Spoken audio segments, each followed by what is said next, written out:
ચાલો આપણે પ્રથમ લેક્ચરમાં લુઈસના અભિગમ વિશેનો ખ્યાલ લીધો. હવે આપણે થોડોક અભ્યાસ કરી લઈએ કોસેલના અભિગમ વિશેનો ખ્યાલ. કેવી આપણે અભ્યાસ કર્યો કે અણુઓ બને છે, રાઈટ, સંયોજનો બને છે, પદાર્થો બને છે.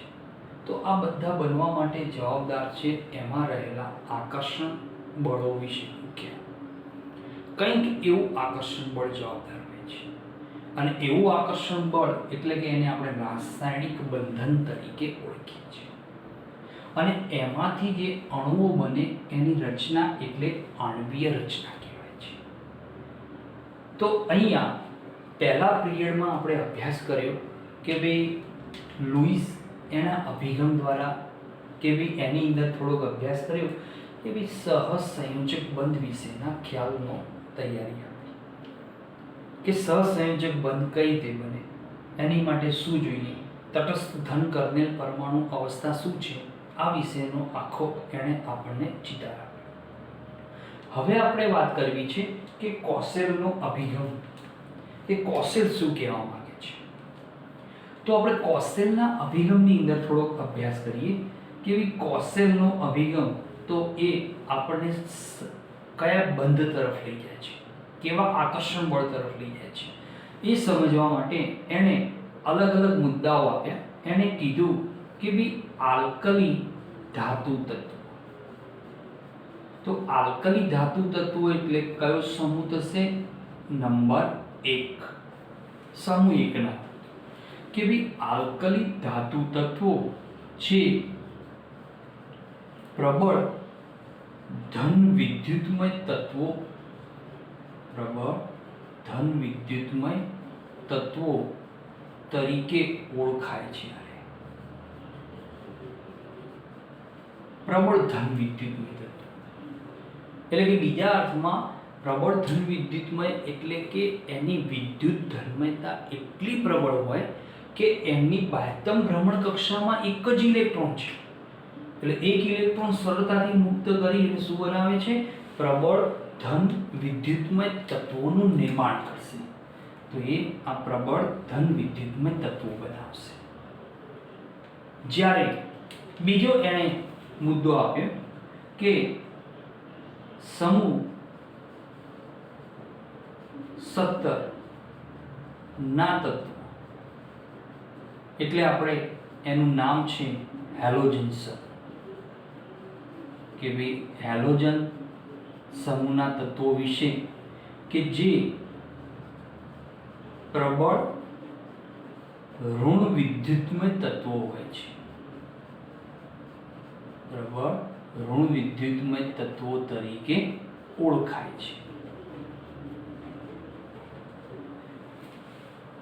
કે ભાઈ સમૂહ 17 ના તત્વો કોસેલે કહ્યું છે કે હેલોજન સમૂહ એના જે તત્વો છે પ્રબળ ઋણ વિદ્યુતમય તત્વો છે. કેમ પ્રબળ ઋણ વિદ્યુતમય? તો એ વિશે આપણે સમજવા માટે આ બંને મુદ્દાઓને સમજવા માટે આપણે પહેલો પોઈન્ટ લઈએ કે ભાઈ આલ્કલી તત્વોમાં ઉદાહરણ તરીકે વાત કરીએ સોડિયમ ધાતુ. સોડિયમ ધાતુ એનો પરમાણુ ક્રમાંક થશે 11. 11 પરમાણુ ક્રમાંક એટલે એની ઇલેક્ટ્રોન રચના થશે 2, 8, 1. બરાબર. હવે આ ધાતુ પરમાણુ છે. હવે એ ધાતુ પરમાણુ કેવા કીધા છે? પ્રબળ ધન વિદ્યુતમય. તો પ્રબળ ધન વિદ્યુતમય એટલે આ શું કરશે? એમની બાહ્યતમ ભ્રમણ કક્ષામાંથી એક ઇલેક્ટ્રોન અનંત અંતરે દૂર કરશે. એટલે Na પ્લસ આયન એની ઇલેક્ટ્રોન રચના થશે 2, 8 થશે. એટલે કેવો બન્યો? પ્રબળમાં પ્રબળ ધન વિદ્યુતમય તત્વો બન્યા. ઝડપી બનાવે છે. જ્યારે બાકીના સમૂહના તત્વો બનાવશે ધન આયન ધાતુના તત્વો, પણ એની બનાવવાની ક્ષમતા કરતા આલ્કલી ધાતુ તત્વો એ ઝડપી ધન આયન બનાવે છે. તો એની ઇલેક્ટ્રોન રચના થઈ જશે 2, 8 થઈ જશે. હવે સામે સમૂહ 17 નો તત્વ એમાં આપણે લઈએ ક્લોરીન. ક્લોરીન એનો પરમાણુ ક્રમાંક થશે 17. 17 પરમાણુ ક્રમાંક તો ઇલેક્ટ્રોન રચના 2, 8, 7. હવે અહીંયા શું થાય છે કે આ ક્લોરીન પરમાણુ એની બાહ્યતમ ભ્રમણ કક્ષામાં એક ઇલેક્ટ્રોન ખૂટે છે, તો એક ઇલેક્ટ્રોન શું કરશે, કોઈ અન્ય તત્વના પરમાણુ પાસેથી મેળવશે, એટલે એક ઇલેક્ટ્રોન મેળવે એટલે એક ઇલેક્ટ્રોન લેકે એનો -1 વીજભાર ઉત્પન્ન થશે. કેમ કે ઇલેક્ટ્રોન ઋણ વીજભારિત, તો જેટલી સંખ્યામાં કોઈ તત્વનો પરમાણુ ઇલેક્ટ્રોન મેળવે એટલો જ એની ઉપર ઋણ વીજભાર ઉત્પન્ન થાય. કોઈ તત્વ 2 ઇલેક્ટ્રોન મેળવે તો -2 વીજભાર આવે, કોઈ તત્વ 1 ઇલેક્ટ્રોન મેળવે તો -1 વીજભાર. તો -1 વીજભાર લેખે આનો ઇલેક્ટ્રોન રચના થશે 2 8 8 થઈ જશે. તો હવે અહીંયા કેમ આવું જોવા મળે છે, તો એનું કારણ છે કે ભાઈ આલ્કાલી તત્વો એમની બાહ્યતમ ભ્રમણ કક્ષામાં એક ઇલેક્ટ્રોન હોય છે. હવે એમને અષ્ટક બનાવવા માટે, અષ્ટક એટલે 8 ઇલેક્ટ્રોન, 8 ઇલેક્ટ્રોન બનાવવા માટે કેટલા ખૂટે, 7 ઇલેક્ટ્રોન. હવે કોઈ તત્વનો પરમાણુ 7 ઇલેક્ટ્રોન આપે નહીં, મેક્સિમમ 4 ઇલેક્ટ્રોન આપે અથવા 4 ઇલેક્ટ્રોન ગુમાવે છેલ્લામાં છેલ્લા. તો અહીંયા 7 ઇલેક્ટ્રોન કોઈ આપવાનું નથી, એટલે એક ઇલેક્ટ્રોન સરળતાથી ગુમાવી એની બાહ્યતમ ભ્રમણ કક્ષામાં કેટલા ઇલેક્ટ્રોન બનાવે છે, હવે 8 ઇલેક્ટ્રોન. એટલે કે શું બનાવ્યું, સોડિયમ પરમાણુમાંથી આયન બન્યો અને એ અષ્ટકની રચના ઉત્પન્ન કરે છે, 8 ઇલેક્ટ્રોન બનાવે છે. એટલે એની આખી ઇલેક્ટ્રોન રચના કેવા પ્રકારની થઈ ગઈ, નિષ્ક્રિય વાયુ તત્વ નિયોન જેવી. નિયોનનો પરમાણુ ક્રમાંક 10, ઇલેક્ટ્રોન રચના 2 8, તો એના જેવી રચના થઈ ગઈ. હવે સામે Cl, Cl ની બાહ્યતમ ભ્રમણ કક્ષામાં છે 7 ઇલેક્ટ્રોન. 7 ઇલેક્ટ્રોન એટલે કોઈ એને 7 ઇલેક્ટ્રોન એ પોતે ગુમાવે નહીં, એટલે શું કરશે, એક ઇલેક્ટ્રોન મેળવશે. એક ઇલેક્ટ્રોન મેળવે એટલે એની બાહ્યતમ ભ્રમણ કક્ષામાં શું કરશે, 8 ઇલેક્ટ્રોન. એટલે શું બનાવ્યું, અષ્ટક રચના બનાવી. પણ સરવાળે એની ઇલેક્ટ્રોન રચનાનો અભ્યાસ કરીએ તો કોના જેવી જોવા મળશે, નિષ્ક્રિય વાયુ તત્વ આર્ગોન જેવી. આર્ગોન પરમાણુ ક્રમાંક 18 2 8 8, તો એના જેવી ઇલેક્ટ્રોન રચના બનાવવાનો પ્રયત્ન સરળતાથી કરે છે.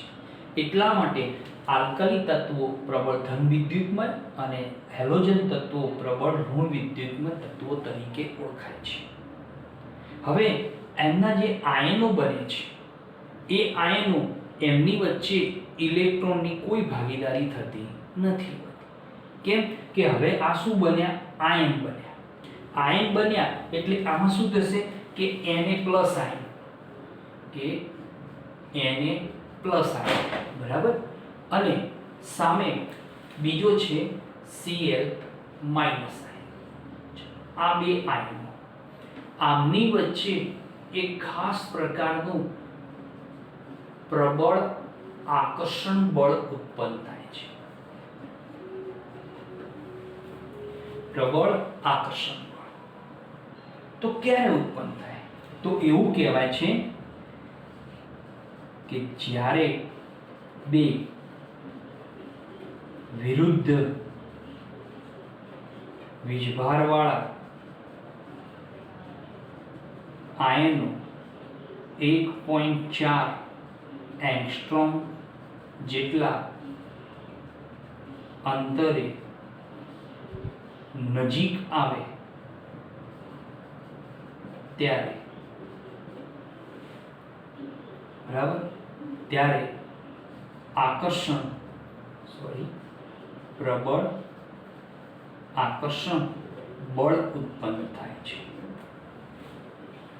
બરાબર. તો આ નિયમ છે કે કોઈ પણ ધન આયનો હોય તે વિરુદ્ધ વીજભારવાળા એ આયનો 1.4 એંગસ્ટ્રોમ જેટલા અંતરે નજીક આવે ને ત્યારે જ આકર્ષણ બળ ઉત્પન્ન થાય છે. તો અહીંયા શું થશે કે Na+ અને Cl- અનંત અંતરે હોય તો એમની વચ્ચે આકર્ષણ બળ ના આવે. પણ જો આટલા અંતરે નજીકમાં આવી જાય એટલે પ્રબળ આકર્ષણ બળ ઉત્પન્ન થાય. અને આ જે પ્રબળ આકર્ષણ બળ ઉત્પન્ન થાય છે એમાં શું ઉત્પન્ન થાય છે, સ્થિર વિદ્યુતીય આકર્ષણ બળ ઉત્પન્ન થશે. સ્થિર વિદ્યુતીય આકર્ષણ એટલું પ્રબળ હોય છે કે જબરજસ્ત વિસ્ફોટ સાથે આખી એક પ્રક્રિયા થતી હોય છે. તો સ્થિર વિદ્યુતીય આકર્ષણ એટલે એના થકી શું ઉત્પન્ન થાય છે? ઉર્જા ઉત્પન્ન થાય છે. તો સ્થિર વિદ્યુતીય આકર્ષણ બળ થશે અને આમના જે બે આયનો છે, આ બંને જે આયનો છે એ બે આયનો એમના કેન્દ્રો વચ્ચેનું, તો એને કહેવાય છે કુલંબીય આકર્ષણ બળ પણ ઉત્પન્ન થતું હોય છે. તો કોસેલનો અભિગમ સમજાવે છે કે અહીંયા જ્યારે બે વિરુદ્ધ વીજભારવાળા આયનો નજીકમાં આવે ત્યારે 1.4 એંગસ્ટ્રોમ જેટલા અંતરે નજીકમાં આવે ત્યારે પ્રબળ આકર્ષણ બળ ઉત્પન્ન થશે. એના થકી સ્થિર વિદ્યુતીય આકર્ષણ બળ બનશે. એમના કેન્દ્રો વચ્ચેનું તો કુલંબીય આકર્ષણ બળ પણ લાગુ પડશે અને એના દ્વારા, તો આ જે બંને બળો દ્વારા તો જે આખું જે નિર્માણ થાય છે, તો આ બંને બળોની મદદથી એમાંથી તૈયાર થાય છે આયોનિક બંધ બને છે. આયનો દ્વારા ઉત્પન્ન થાય છે અને આ બંને પ્રકારના આકર્ષણ બળો એની અંદર જવાબદાર હોય છે. તો આ બે આકર્ષણ બળોની મદદથી આયોનિક બંધ બનશે.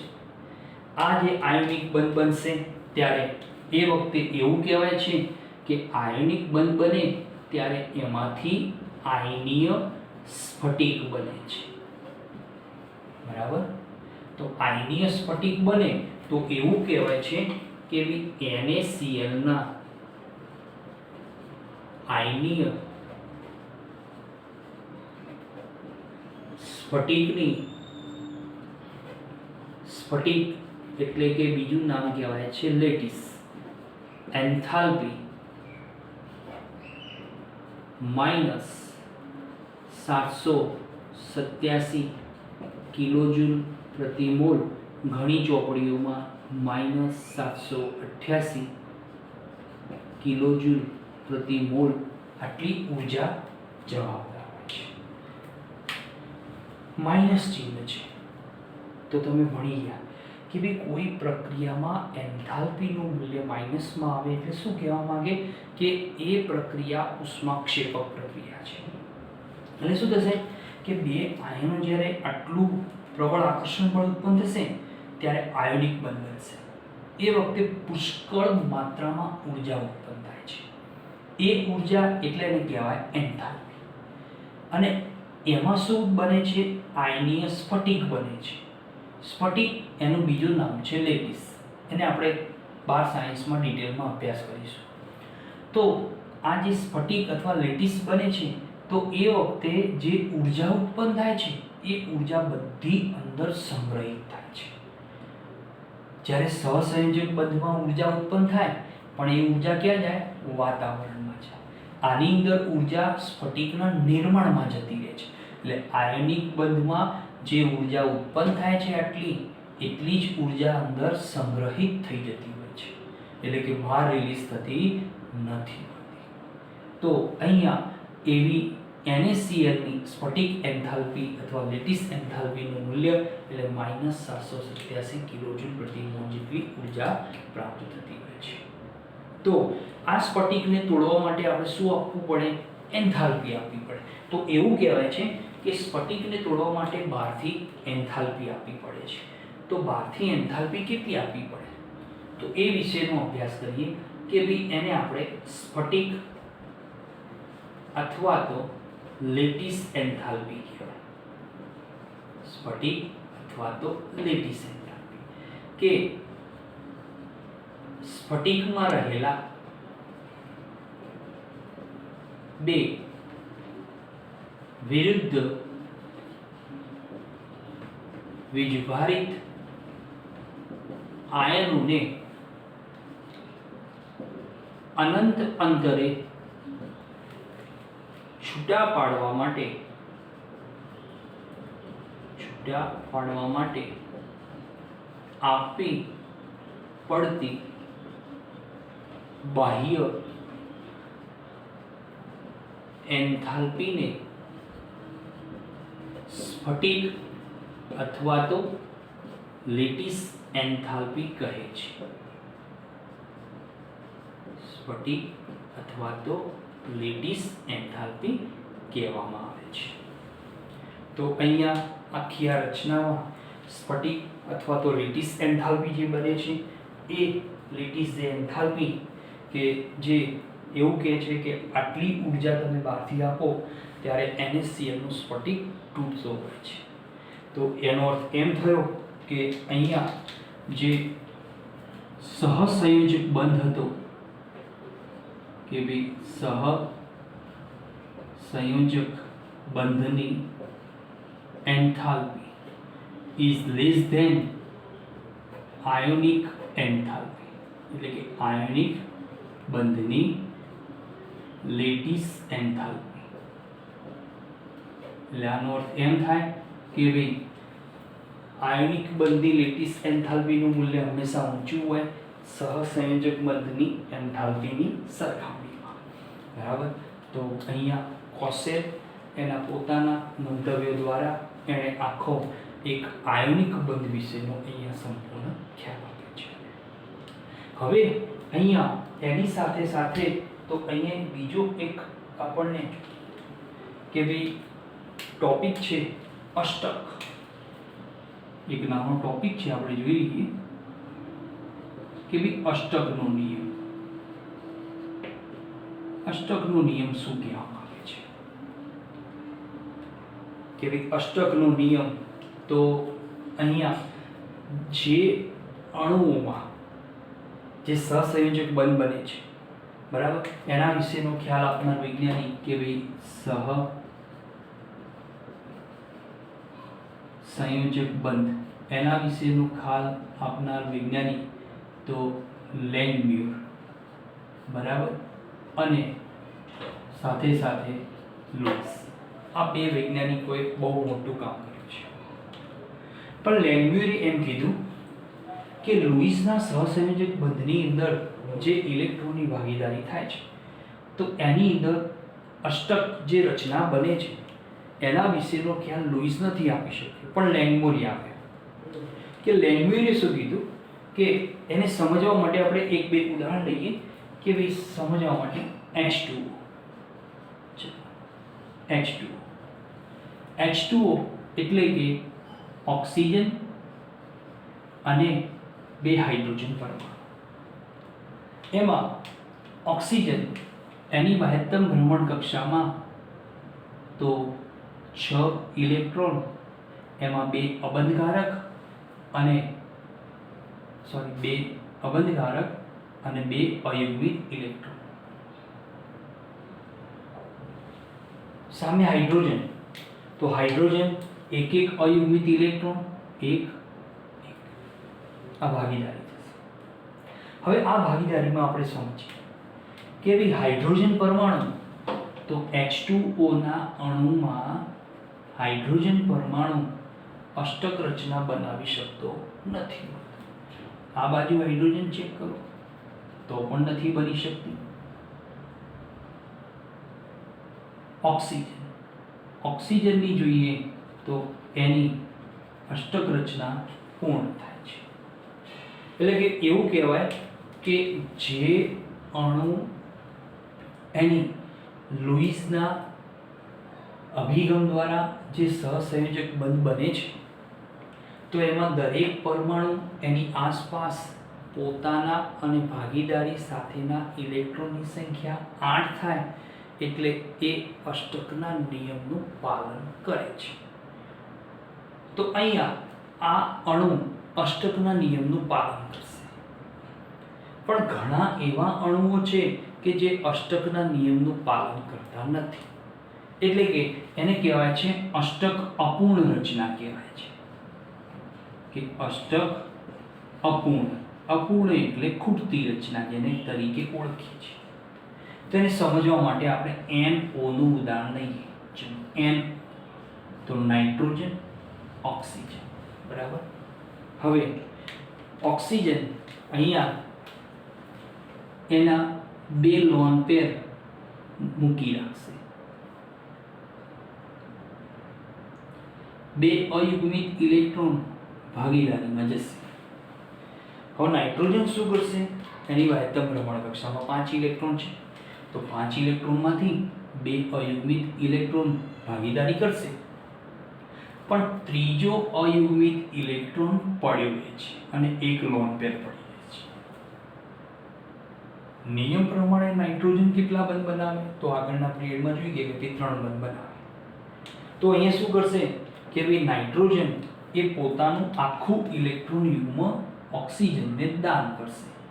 તો એ આ ઓક્સિજનને દાન કરે.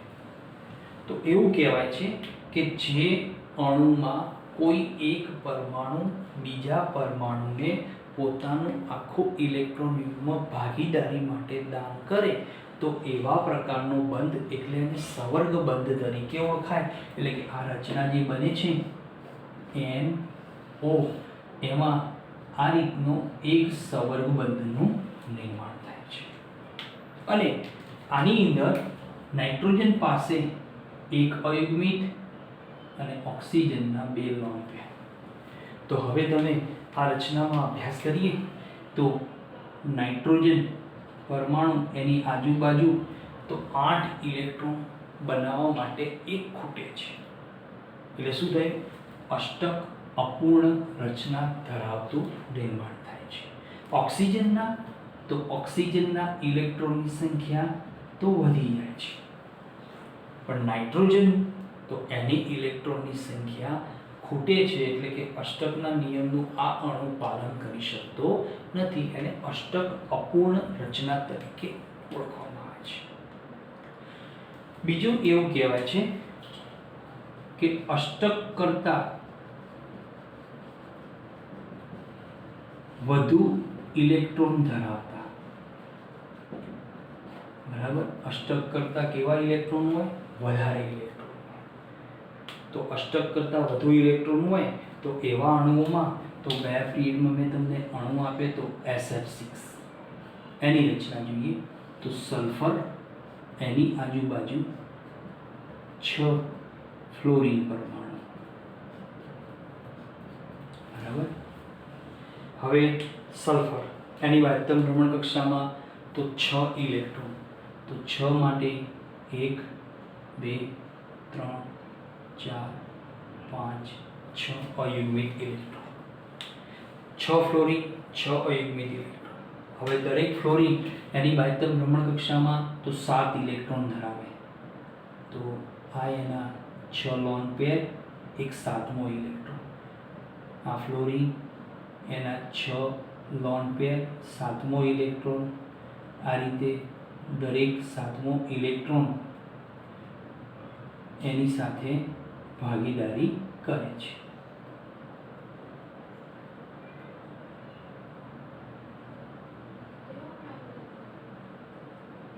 બરાબર, આ રીતની રચના કરશે. હવે એમાં જે સલ્ફર પરમાણુ છે એ સલ્ફર પરમાણુ એની બાહ્યતમ ભ્રમણ કક્ષામાં તમે જુઓ તો તમને એની ભાગીદારી સાથે ઇલેક્ટ્રોનની સંખ્યા કેટલી જોવા મળે છે? તો એક સાથે 12 ઇલેક્ટ્રોન જોવા મળે છે. અષ્ટક કરતાં વધુ ઇલેક્ટ્રોન એટલે શું થયું કે વધુ પડતા ઇલેક્ટ્રોન ધરાવતા હોય અષ્ટક કરતાં, તો આ અણુઓ એ અષ્ટકના નિયમનું પાલન કરી શકતા નથી હોતા. તો એની અંદર એક અણુ SF6 છે, બીજો અણુ કે જે તમને રચના દોરવા આપી હતી કે ભાઈ PCl5, એ પણ અણુ આવશે. બીજો એક અણુ આવશે IF7, એ પણ અષ્ટક કરતાં વધુ ઇલેક્ટ્રોનની સંખ્યા ધરાવે છે. એટલે આ બધા કેવા છે? અષ્ટકના નિયમનું પાલન કરતા નથી. જ્યારે આવા અણુઓ જે અષ્ટકના નિયમનું પાલન સરળતાથી કરી શકતા હોય છે. બરાબર. તો એની અંદર આપણને કે ભાઈ જે અણુમાં કોઈ પરમાણુ બીજા પરમાણુને આખું ઇલેક્ટ્રોન યુગ્મ ડોનેટ કરે તો એને આપણે સવર્ગ બંધ તરીકે ઓળખીએ છીએ. અને એ સવર્ગ બંધ એક સહસંયોજક બંધના પ્રકાર તરીકે ઓળખવામાં આવે છે. બરાબર. તો આ સિવાય આજે આપણે તમને સેકન્ડ પિરિયડની અંદર તો બીજા અણુ તમને આપી દઉં કે ભાઈ ઉદાહરણ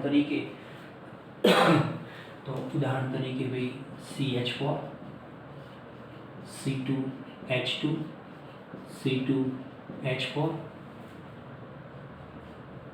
પછી અન્ય ઉદાહરણમાં લઈએ H2SO7 H2SO5 બરાબર.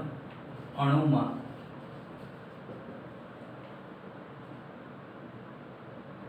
બોન્ડ પેર અને લોન પેરની સંખ્યા તેમના બંધારણ દ્વારા દર્શાવો. તેમના